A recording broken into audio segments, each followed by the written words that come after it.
2012 where everyone was talking about the anniversary of the riots. You know, like everyone from all communities, from South LA here to Koreatown, to the media, to bloggers, to political groups, to, you know, city councils, talking about how good things were, you know, like, look where we've come as a city, you know, like, you know, aren't we glad we're not back in '92, you know, everything's beautiful now, you know, relations are great, you know, economics are great. And I was just like, I mean, you may want to convince yourself of that, but it ain't that. Maybe we're not at the point of riot, but it ain't that great. So I don't know. That stuff was just starting to piss me off. You know what I mean? It was just like just chatterbox. So I went and I wrote a blog post late night, pressed send, and it went viral. You know, I was just basically it was a blog post basically just like, you know, it's not perfect. You know, we still got a lot of inequities in life. We got budget cuts in our schools. We got our youth being stripped of any artistic programs. You know, we got nothing but fast food on a lot of our blocks. You know, and we still got a lot of work to go. And you know, maybe I'll take a step back and stop cooking for a moment so I could take a look at this. And then that kind of went viral.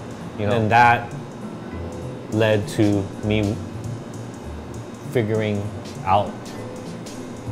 ultimately figuring out my road to local, you know.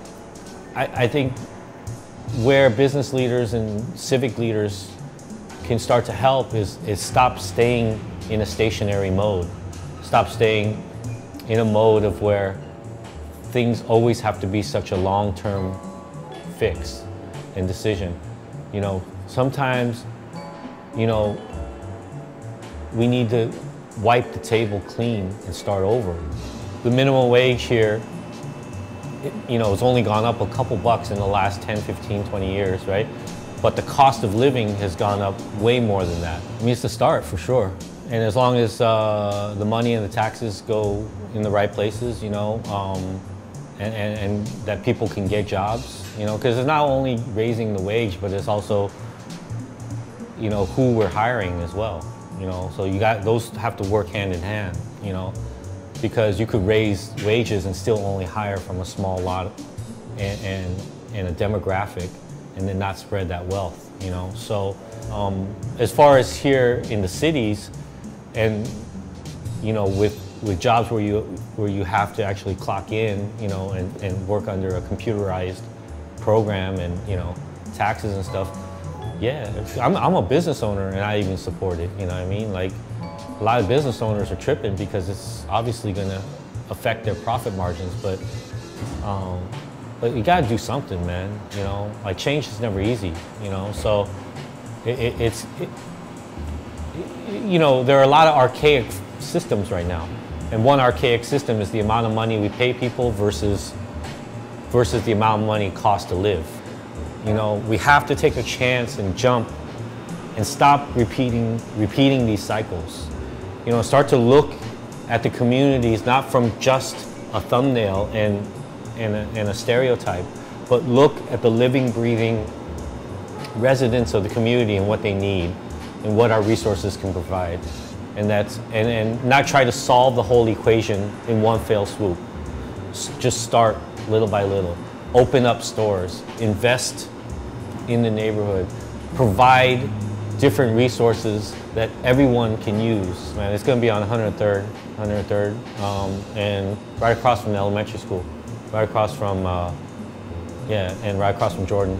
And so it is different than a co-op. It is different than a nonprofit. It's different because it's a for-profit business, but the profit is a relative term because we're going to pay our people better. We're going to reinvest in the community and create workshops and provide more jobs, create commissary kitchens, create classrooms, teaching life skills. We're going to probably throw a lot of block parties, you know, with a lot of the profits, you know. And we're going to hire, I want to hire every community we go in, whether Watts, Tenderloin, Detroit, you know, wherever we go, I want everything from A to Z to be within the community. So all of that money to be circulating within the community.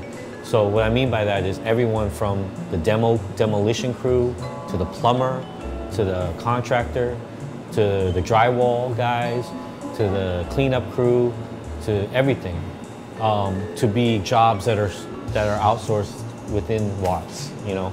And then obviously hiring from the staff, front of the house, kitchen, everything, manager, everything. And so to me, that's an economic, you know, ecosystem. Well, for me as a chef and as a cook, the way I run my kitchens is like I live in the moment. I look at the kitchen, I look at the moment. And if something needs attention, nothing else matters. We focus our attention on what needs attention.